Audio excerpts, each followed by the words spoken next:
Hello বন্ধুরা, নতুন ভিডিওতে স্বাগতম। আজকে আপনাদেরকে দেখাবো ফটোস এক্সপান্ড করব কিভাবে।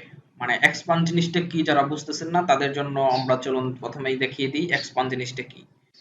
আমরা এই ছবিটা ওপেন করে নিচ্ছি।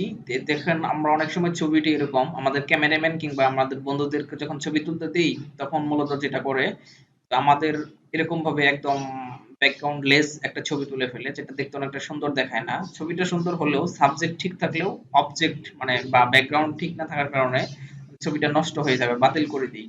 তো এই ধরনের ছবিগুলো আমরা কিভাবে ঠিক করতে পারি বা আমরা ব্যবহার উপযোগী করতে পারি সেটাই আমরা আজকের ছবিতে দেখাবো। এটাই হচ্ছে ফটোস এক্সপান্ড। তো এরকম আরেকটা ছবি আমরা দেখিয়ে দিচ্ছি।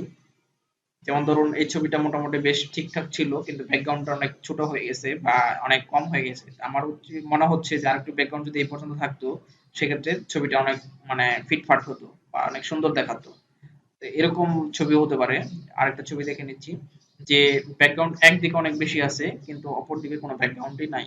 অথচ এই ছবিটা যদি এই টোটাল ছবির মিডলে থাকতো মানে মাঝ বরাবর থাকতো ছবিটা অনেক সুন্দর দেখাতো।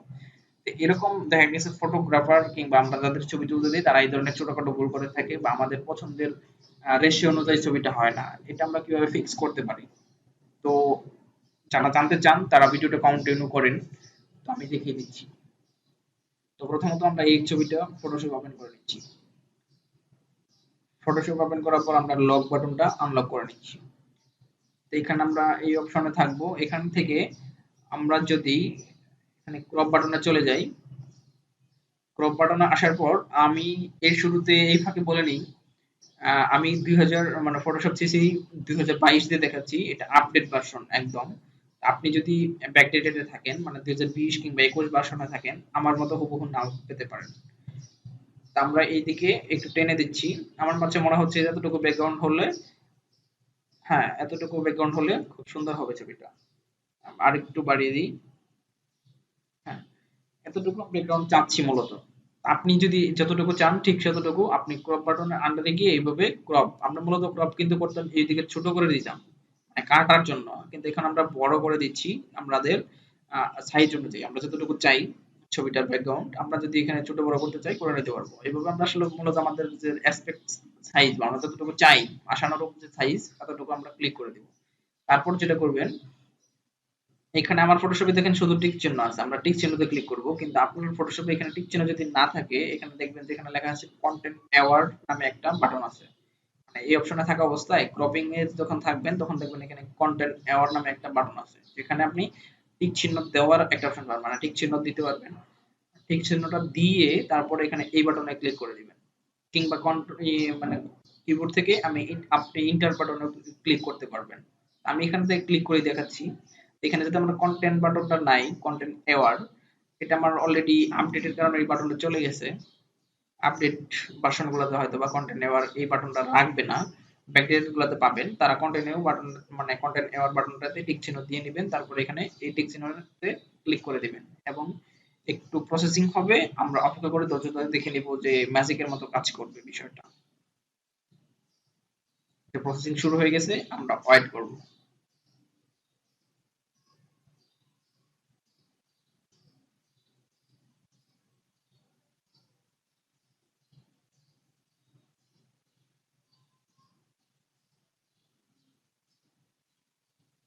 হ্যাঁ, দেখুন ঝকঝকে একটা ব্যাকগ্রাউন্ড আমরা পেয়ে গেছি কিন্তু এইদিকে হাতের একটু অংশ এখানে চলে আসছে। এটা যদি হয়ে যায় আপনার ছবিতে এরকম হতে পারে যে আপনার ছবির কিছু অংশ এখানে চলে আসতে পারে আপনার সাইজের ভিতরে। সেক্ষেত্রে যেটা করবেন এখানে লেসো টুলটা সিলেক্ট করবেন। লেসো টুল সিলেক্ট করার পর আপনি এইভাবে এটা এইটুকু অংশ সিলেক্ট করে নেবেন।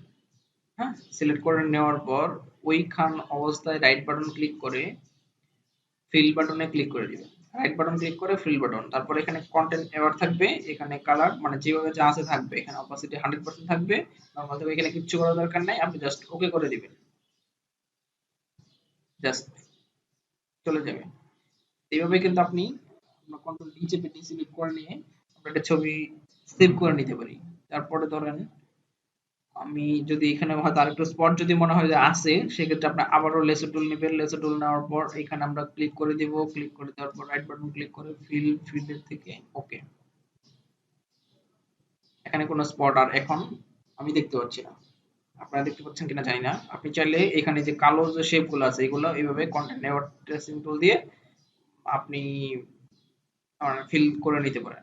তাছাড়া বিভিন্ন পদ্ধতি করতে পারেন। আমি জাস্ট দেখালাম যে ব্যাকগ্রাউন্ডটা কিভাবে বাড়াতে পারেন। আপনি আপনার পছন্দ অনুযায়ী আপনি এগুলা যদিও কালো আগেও ছিল, আপনি চাইলে এগুলো ফিক্স করতে পারেন, কোনো সমস্যা নাই। ব্যাকগ্রাউন্ড যেহেতু বাড়াতে পারছেন, আপনি এগুলাও করতে পারবেন। আমরা পরবর্তী অন্য আরেকটা ছবিতে যাব। আমরা আরেকটা ছবি ওপেন করে নিচ্ছি। যেমন আমরা ফটোশপে এই ছবিটা ওপেন করলাম।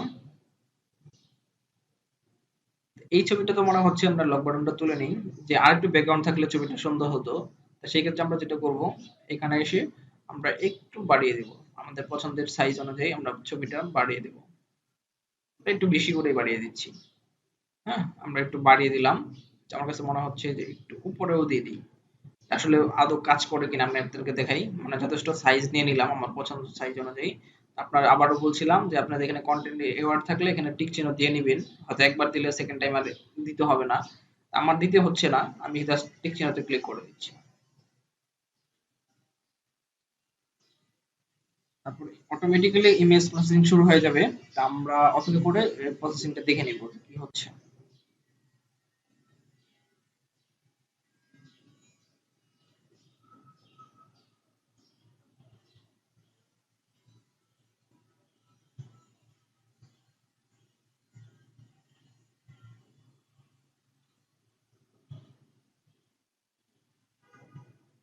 প্রসেসিং প্রায় শেষের পথে।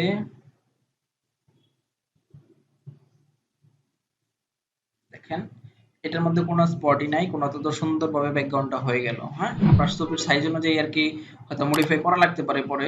আপনার ছবিতে যদি ব্যাকগ্রাউন্ড এক কালার বা সলিড কোনো কালার থাকে সেখানে সুন্দর একটা মানে আপনি পারফরমেন্স পাবেন আশা করতেছি। হ্যাঁ, দেখেন এটাতে আর কিছু করার কিন্তু দরকার নাই। এটা কিন্তু সুন্দর সুন্দর একটা ব্যাকগ্রাউন্ড আমরা পেয়ে গেলাম। আমরা পরবর্তী যে কোনো কাজে এগুলো সেভ করে ব্যবহার করতে পারবো। আমি তারপরের আরেকটা ছবি আমরা ওপেন করে নিচ্ছি। জাস্ট দেখানোর জন্য আসলে এটা আসলে আদৌ কাজ করে কিনা, হুম, এটা অ্যাকুরেটলি কাজ করে কিনা এটা দেখানোর জন্য আমরা ধরেন এইটুকু ব্যাকগ্রাউন্ড আরো বাড়াই যাচ্ছি, যে এই ব্যাকগ্রাউন্ড বাড়িয়ে চাই, এইদিকে আমরা একটু কমিয়ে চাই। হ্যাঁ, আমরা এইভাবে যদি বাড়িয়ে দেই, দেওয়ার পরে এখানে যদি আমরা টিক চিহ্নতে ক্লিক করে দিই, দেখি ছবিটা আসলে আদৌ এদিকে ব্যাকগ্রাউন্ড দেয় কিনা।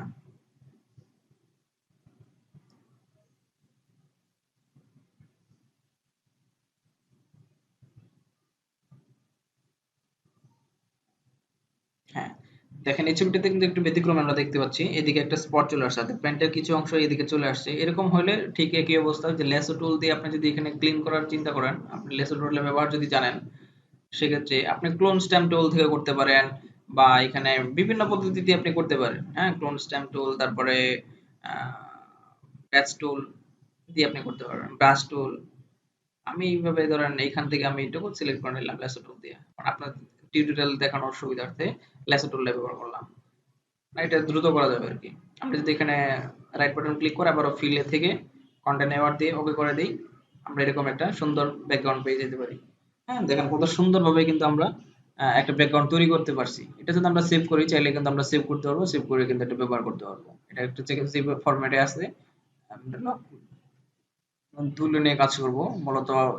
আমরা আজকে যে কাজগুলো দেখাইছি এগুলা ব্যাকগ্রাউন্ডের মানে লেয়ার লক না করলেও কোনো সমস্যা নাই। কিন্তু আমি মূলত বলবার চেষ্টা করবো আপনাদেরকে, সেটা হচ্ছে যে আপনার সবসময় লক বাটন খুললে তারপর কাজ করুন, লেয়ার লক খুলে। কারণ কিছু কিছু কাজ থাকে যেগুলো লেয়ার লক যদি না করলেন সেগুলো কাজ করবে না। সেজন্য আমরা লেয়ার ওপেন করে মানে লক থাকা অবস্থায় কোনো কাজ করবে না। তো এই ছিল আজকের ভিডিওর মূল টপিক, যে এইভাবে আমরা ব্যাকগ্রাউন্ড গুলো সুন্দরভাবে রিসাইজ করে নিতে পারি। যে যে ছবিগুলো নষ্ট হয়ে যায় বা ব্যাকগ্রাউন্ড থাকে না, বা একদম আপনার যদি এরকম অনেক সময় ধরেন এত সুন্দর একটা ছবি, এটা যদি আপনার এরকম বানের হতো, মানে এরকম যদি হতো, অনেক সময় এরকম হয় যে এতটুকু করে ছবি ওঠায়। হ্যাঁ, তো এরকম দেখতে কেমন দেখাবে, বা এখানে যদি কাটা পড়ে বা ব্যাকগ্রাউন্ড যখন একদমই থাকে না, তো মানে এইভাবে যদি আপনার ব্যাক ইটা কাটা পড়ে যায় সেক্ষেত্রে তো আর দেখতে ভালো দেখায় না। আপনার যখন ইজি থাকবে না, এরকম যদি থাকে একদম যে ছবির পাশে বরাবর অপর দিকে অনেক বড় ব্যাকগ্রাউন্ড, এরকম হলে ছবিটা তো ভালো দেখায় না। তো এটা আমরা কিভাবে ব্যবহার করতে পারি বা সেটা আমরা দেখিয়ে দিলাম।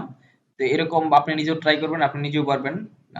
নিজে দেখলেন যে আসলে 100% কাজ করে। আমি ৩ টা ছবিতে ভালোভাবে একদম A to Z দেখিয়ে দিছি। তো ভিডিওটি যদি ভালো লাগে আপনি আপনার বন্ধুদের সাথে শেয়ার করতে পারেন, সেটা সোশ্যাল মিডিয়াতে যদি শেয়ার করেন আপনার হয়তো কোনো বন্ধু দেখবে, সেক্ষেত্রে সে উপকৃত হবে। কোনো মতামত থাকলে বা বুঝতে কোনো সমস্যা হলে আপনি কমেন্ট করতে পারেন, কমেন্ট বক্সে কমেন্ট করবেন, আমি রিপ্লাই দেওয়ার সর্বোচ্চ চেষ্টা করব। আর এরকম নিত্য নতুন নতুন ভিডিও দেখতে, চমৎকার ভিডিওগুলো সবার আগে আপনার নোটিফিকেশন পেতে আমাদের চ্যানেলটি সাবস্ক্রাইব করে বেল বাটন বাজিয়ে রাখুন। আজকে আর কথা বাড়াচ্ছি না, সকলে ভালো থাকুন, আল্লাহ হাফেজ।